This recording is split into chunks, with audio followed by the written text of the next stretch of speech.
Maya Chen pressed her face against the cold glass of the transport shuttle, watching the massive space station grow larger as they approached. At 17, she was the youngest member of the diplomatic exchange program between Earth and the Zephyrian Empire. The station looked like a twisted metal flower blooming in the void, its bioorganic architecture pulsing with veins of blue light. "Remember, young human," Ambassador Kethvar spoke from behind her, his forearms adjusting various diplomatic pouches. His translator device made his voice sound mechanical, but Maya had learned to hear the emotion underneath. The Zephyrians are particular about their customs. Do not touch anything without permission. Do not make direct eye contact with the High Council. And, most importantly, accept any gifts graciously, no matter how strange they may seem. Maya nodded, though her stomach churned with nervousness. The Zephyrian Empire controlled 17 star systems and had technology that made Earth's greatest achievements look like stone tools. This exchange program was humanity's chance to prove they could be trusted partners in the galactic community. The docking procedure took 3 hours. Maya watched in fascination as biomechanical tentacles emerged from the station to gently grasp their shuttle and guided into a docking bay that looked more like the inside of a giant shell than anything built by human hands. The walls breathed slowly, and bioluminescent patches provided a soft, rhythmic light. When they finally disembarked, Maya was struck by the smell, not unpleasant, but definitely alien. It reminded her of ocean spray mixed with something floral and sharp. The Zephyrians waiting for them were tall, graceful beings with elongated limbs and skin that shifted between pale blue and silver depending on the light. Their faces were almost human, but with larger eyes and gill-like slits along their necks. "Welcome, small human," the lead Zephyrian said in accented but clear English. "I am High Coordinator Veshtai. We are curious about your kind." The way she said curious made Maya uncomfortable, but she smiled and bowed slightly as Ambassador Kethvar had taught her. "Thank you for this opportunity, High Coordinator. I'm honored to represent humanity." Veshtai's large eyes studied Maya intently, and Maya remembered the warning about eye contact. She looked down, but caught something strange in the Zephyrian's expression. Was that disappointment? The tour of the station was overwhelming. Maya saw technology that seemed to grow rather than being built, computers that were actually living organisms, walls that repaired themselves when damaged, and gardens that floated in zero gravity, sustained by invisible energy fields. The Zephyrians explained everything with scientific precision, but Maya noticed they kept watching her reactions carefully. "Your species is young," Veshtai explained as they walked through a corridor lined with what looked like giant flowers that tracked their movement. "Most races require centuries of development before they can even survive in space for extended periods. Humans accomplished this in mere decades after discovering flight. This is unusual." Maya wasn't sure if that was a compliment or not. "We've always been pretty adaptable," she said carefully. "Adaptable, yes. But there is something else. Something we have observed but not yet understood." Veshtai stopped walking and turned to face Maya directly. "Tell me, young human, what do you see when you look at that?" She pointed to what Maya had assumed was a decorative wall panel. Looking more closely, Maya realized it was moving, not just the surface, but something underneath it, like something was trapped and trying to get out. "Something's alive in there," Maya said without thinking. "And it's hurt." Veshtai's gill slits fluttered rapidly, which Maya had learned was a sign of surprise. "You can sense that? Without any enhancement or scanner?" Maya nodded, feeling confused. "Can't you?" The other Zephyrians had stopped and were now all staring at Maya. She felt heat rise to her cheeks and wished she had kept her mouth shut. "This is exactly what we hoped to observe," Veshtai said quietly. "High Coordinator Threshenaal's theory may be correct after all." Before Maya could ask what that meant, Veshtai was walking again, leading them deeper into the station. They passed through sections that were clearly residential, the Zephyrian equivalent of apartments, though they looked more like carved cave systems with flowing, organic lines. Maya noticed that they were heading steadily downward, and the lighting was growing dimmer. "Where are we going?" Ambassador Kethvar asked, his translator crackling slightly. "To the deep levels," Veshtai replied. "There is something the young human must see. Something that may test her unusual abilities." Maya didn't like the sound of that, but she followed without protest.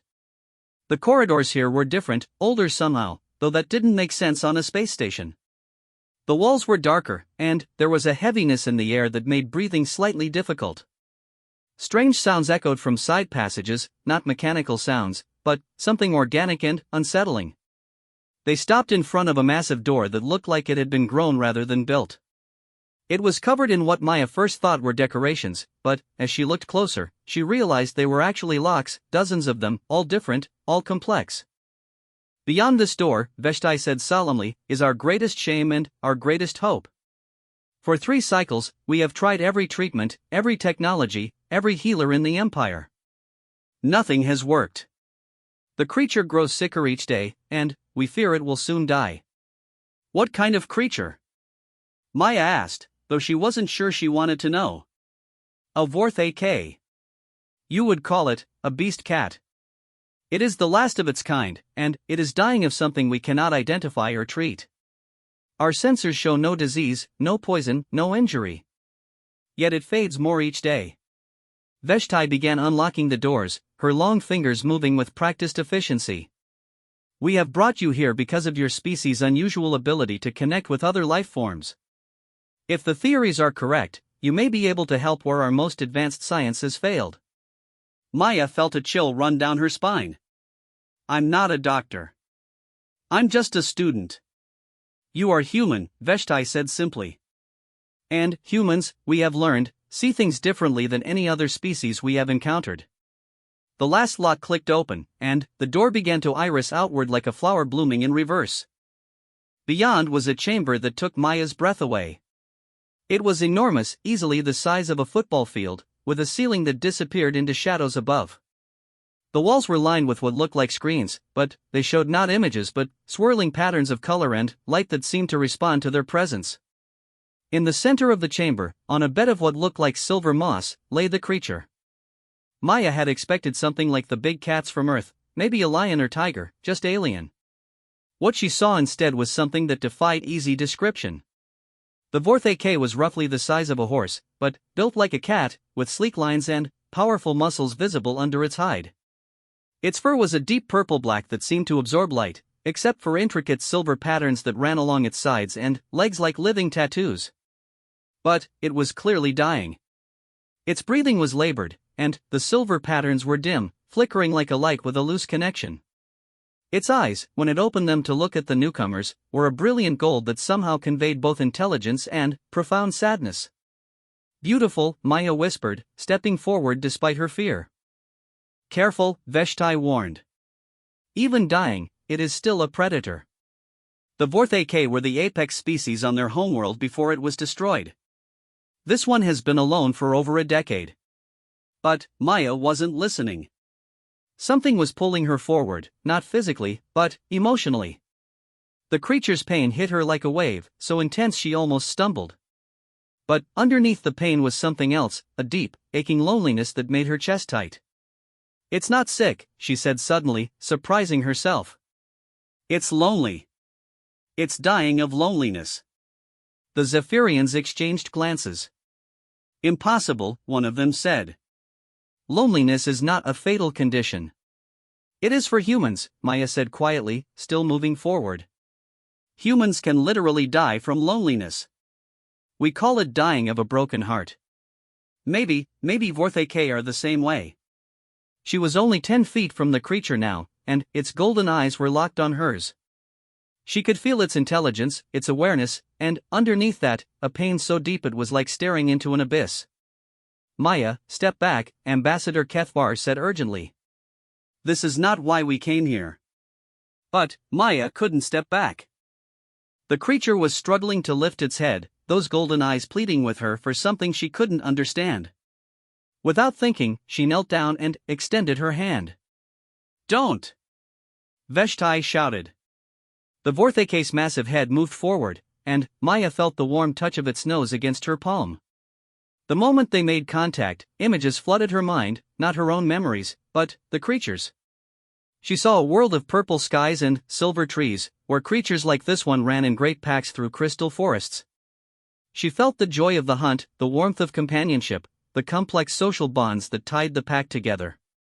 And then, she saw the end: ships in the sky, weapons that turned the purple sky to fire, and the gradual realization that she was the only one left. Years of captivity followed, well-meaning but sterile.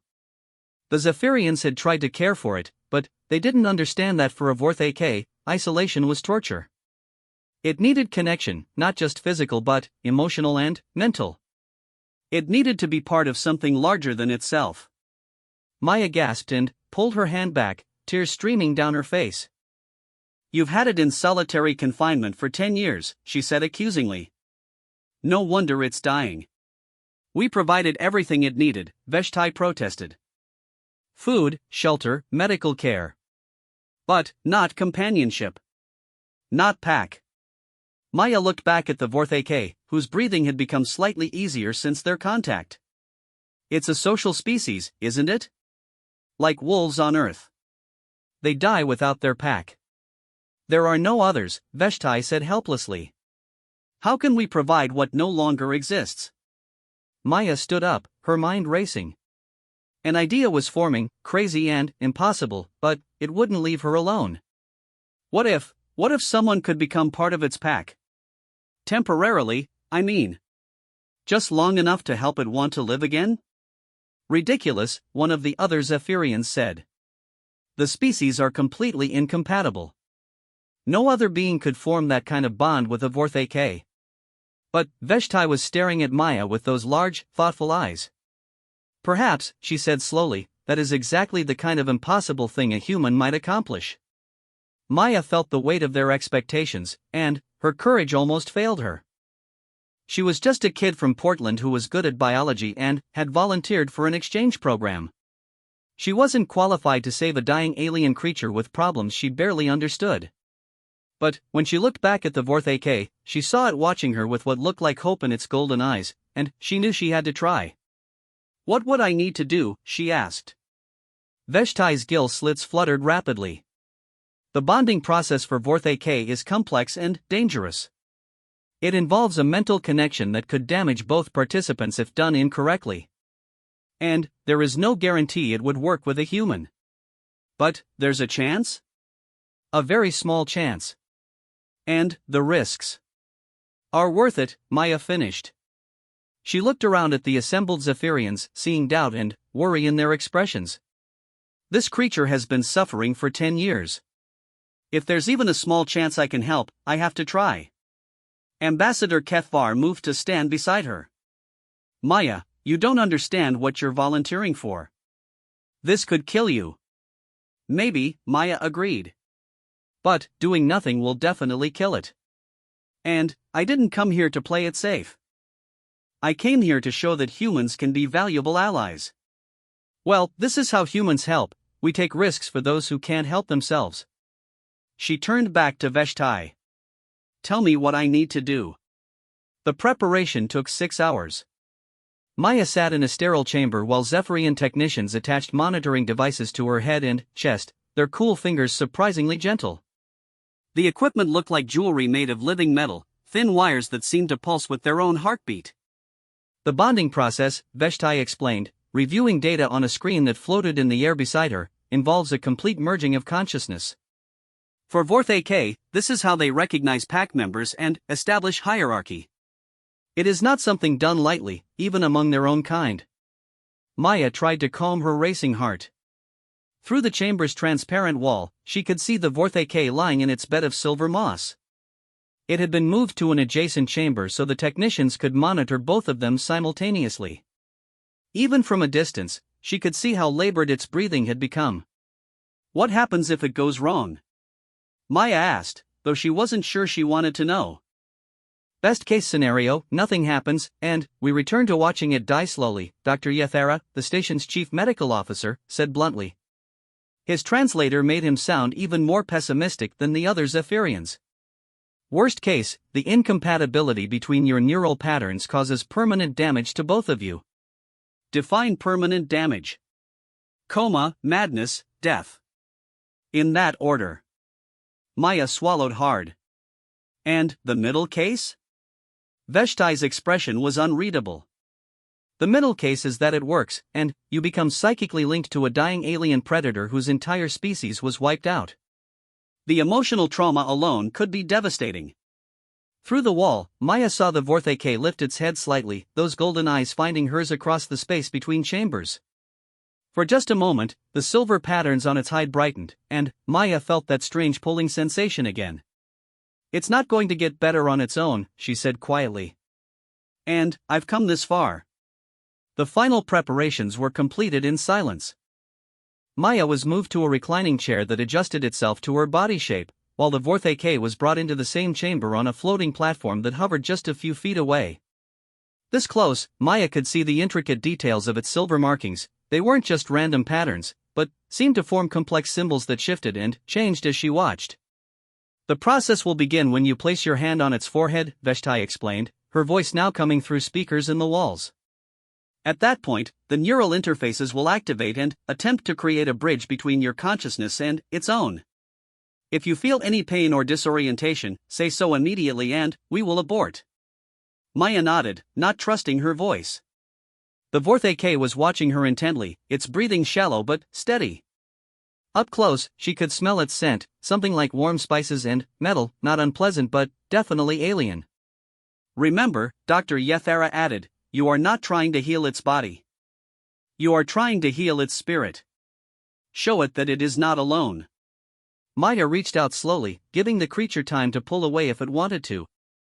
Instead, it lowered its massive head until her palm was resting against the space between its eyes. The fur was softer than she had expected, and she could feel the steady pulse of blood vessels beneath the skin. For a moment, nothing happened. Then, the monitoring equipment began to chime softly, and Maya felt a strange tingling sensation that started in her hand and spread up her arm. "Neural interface is activating," someone said, but their voice seemed to be coming from very far away. The tingling became a rushing sensation, like falling in reverse, and suddenly, Maya wasn't in the chamber anymore. She stood in a vast, empty landscape under a sky the color of dried blood. The ground beneath her feet was cracked and barren, stretching to the horizon in all directions. This was the Vorthake's mental landscape, she realized, the inside of its mind made manifest. In the distance, she could see a figure moving slowly across the wasteland. As she walked toward it, the landscape began to change around her.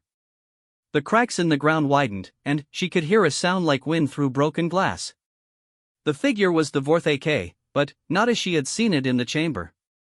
Here, in its own mind, it appeared as it truly was, magnificent, powerful, its silver markings blazing with inner light. But, as Maya got closer, she could see the wounds that weren't visible on its physical body.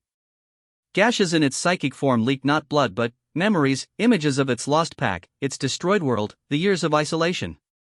"You came," the creature spoke, though its mouth didn't move. The words appeared directly in Maya's mind, carrying with them emotions so intense they nearly knocked her down. Gratitude, hope, and, beneath it all, a terrible, crushing loneliness. "I promised I would," Maya replied, surprised that she could communicate it all in this place. "I have been alone for so long," the Vorthake said, and Maya felt the weight of those years pressing down on both of them. "I had forgotten what it felt like to be seen, to be known." The landscape around them shuddered, and Maya realized it was responding to the creature's emotions. Where its pain was greatest, the ground cracked and bled. Where its memories were strongest, ghostly images of its lost pack flickered in and out of existence. "Show me," Maya said, extending her hand again. "Show me what you've lost." The Vorthake hesitated. "It will hurt. The memories are difficult." "I'm not here because it's easy," Maya said, echoing her earlier words to the Zephyrians. "I'm here because you shouldn't have to carry this alone." The creature touched her outstretched hand with its nose, and suddenly, Maya was experiencing its memories as if they were her own.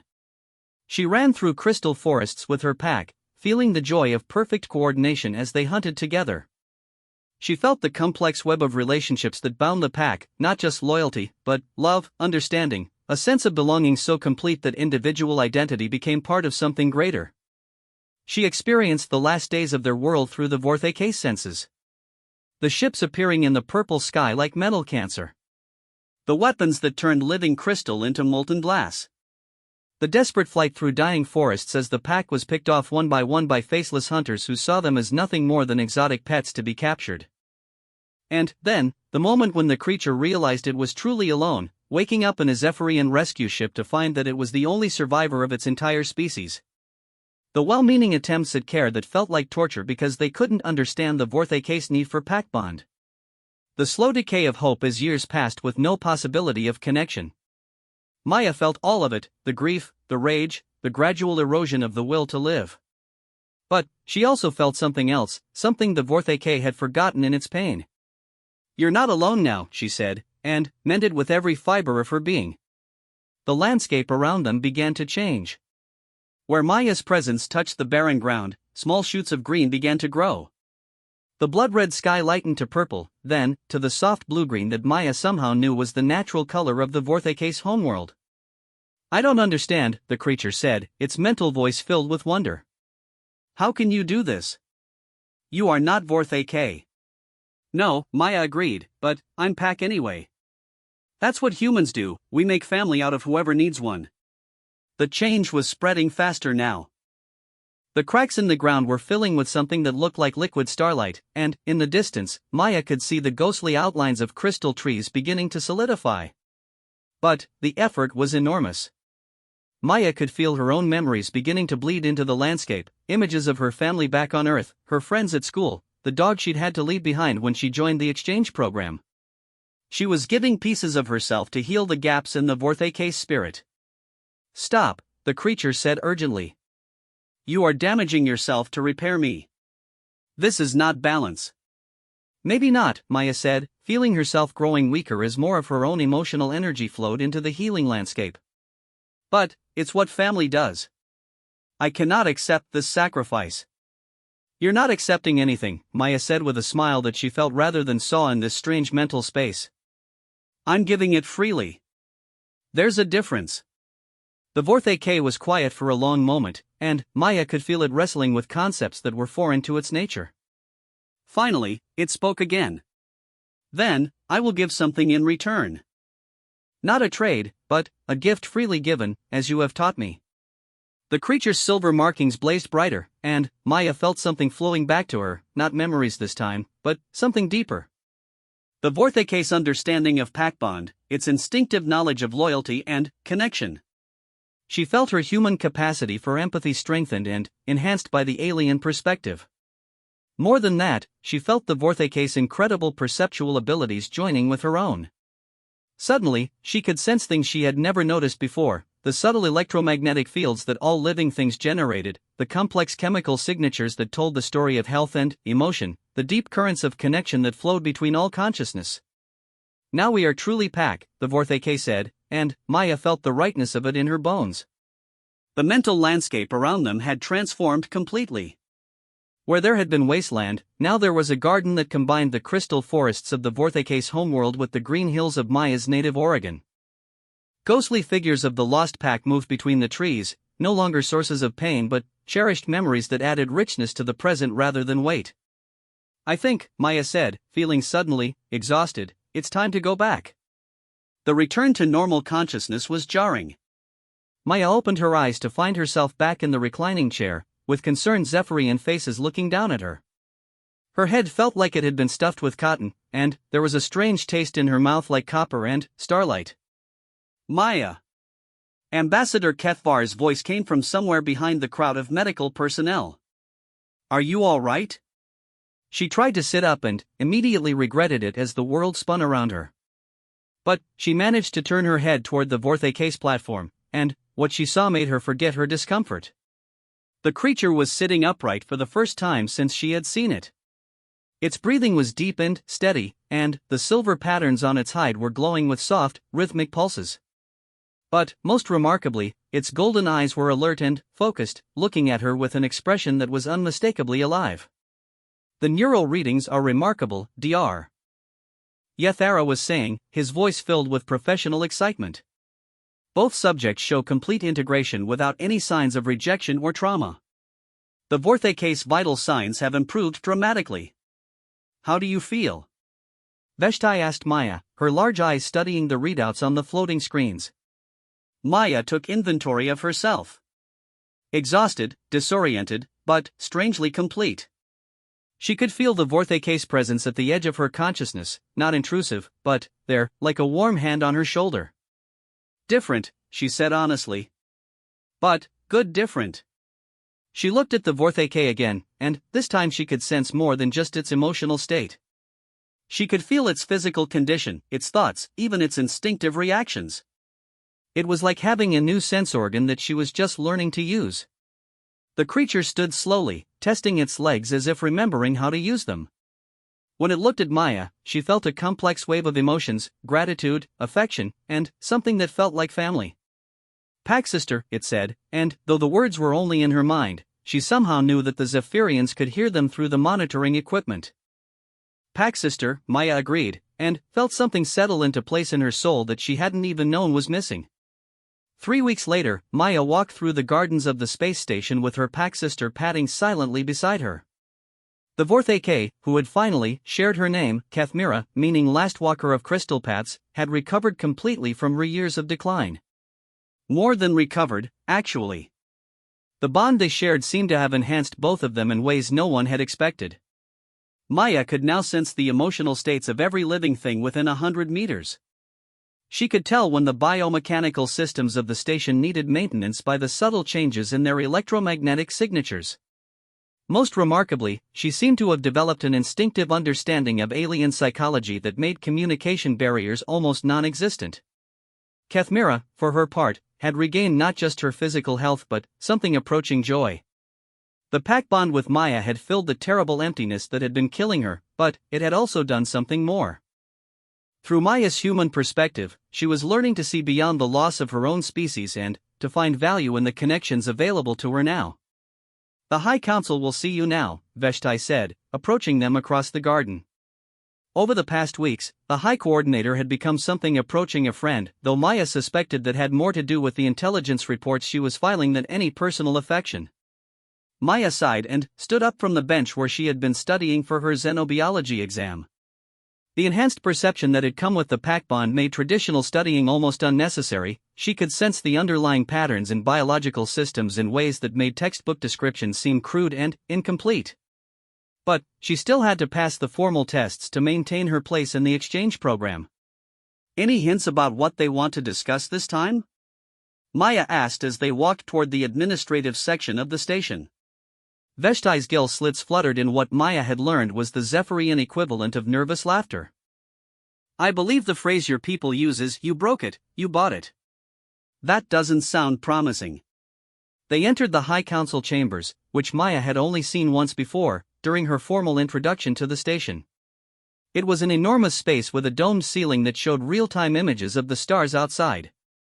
The council itself consisted of 12 Zephyrians seated at a curved table that seemed to float in the center of the room. High Counselor Yethnakra, the eldest of their species Maya had met, spoke first. Her voice was aged but strong, carrying the weight of centuries.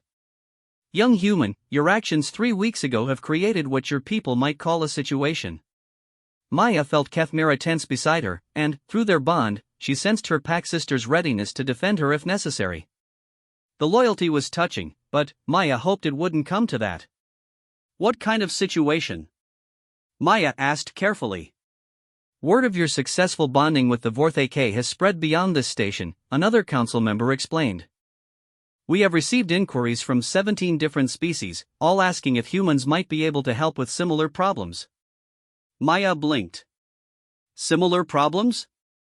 "It appears," Yethnakra said dryly, "that the galaxy has no shortage of dying creatures that our advanced medical science cannot help. A Christarch hive mind that has been slowly losing coherence for decades. A somwhale that has been silent since its pod was destroyed by cosmic radiation.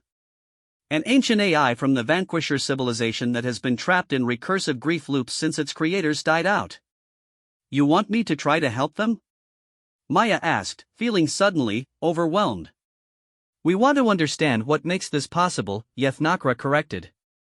"Your species has been spacefaring for less than a century. You have no advanced medical technology, no psionic abilities that we can measure, no genetic modifications that would explain your capabilities. Yet you succeeded where our greatest minds failed. Through their bond, Maya felt Kathmira's amusement. Her pack sister found the Zephyrians' confusion entertaining. To Avorth AK, the answer was obvious: humans were natural pack builders, able to form connections across any barrier because they refused to accept that barriers were absolute. Maybe, Maya said slowly, that's exactly why it works. We don't know enough to know it's impossible. Elaborate, Yethnakra commanded. Maya looked around the chamber, seeing 12 alien faces watching her with expressions she was learning to read. Curiosity, skepticism, hope, and, underneath it all, a kind of wonder that made her chest tight. Every species I've met since coming here is more advanced than humans, she began. You have better technology, longer lifespans, more sophisticated understanding of science and the universe. But maybe that's also a limitation. She paused, trying to organize thoughts that were still forming. Humans are still young enough to believe that impossible things are just things that haven't been figured out yet. We don't have the scientific knowledge to tell us that cross-species psychic bonding is impossible, so we just try it and see what happens. You are suggesting, another council member said, that ignorance is actually an advantage? Not ignorance, Maya corrected. Hope. And stubbornness. When we see something suffering, we don't calculate the odds of success before we try to help. We just help and worry about the details later. Kathmira made a sound that might have been laughter.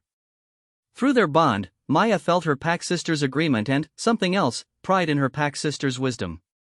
There is more to it than that, Yethnakra said thoughtfully. We have observed your interactions with the station's systems, with our people, even with the Vorth AK. You seem to instinctively understand needs that others cannot even perceive. Humans are social creatures, Maya said. We have to be good at reading each other, at finding ways to connect and cooperate, or we don't survive. Maybe that makes us naturally good at recognizing when other beings need connection too. The council members exchanged glances, having one of their rapid, subvocal conversations that Maya's enhanced perception could detect but not understand. We have a proposition, Yethnakra finally said. The Galactic Cooperative Council has authorized the formation of a new organization, a group dedicated to helping species and individuals that cannot be aided by conventional means. They want you to lead it. Maya's legs suddenly felt weak. Lead it? I'm 17 years old. I'm not qualified to lead anything. On the contrary, Yethnakra said with what Maya was beginning to recognize as dry humor, you are uniquely qualified.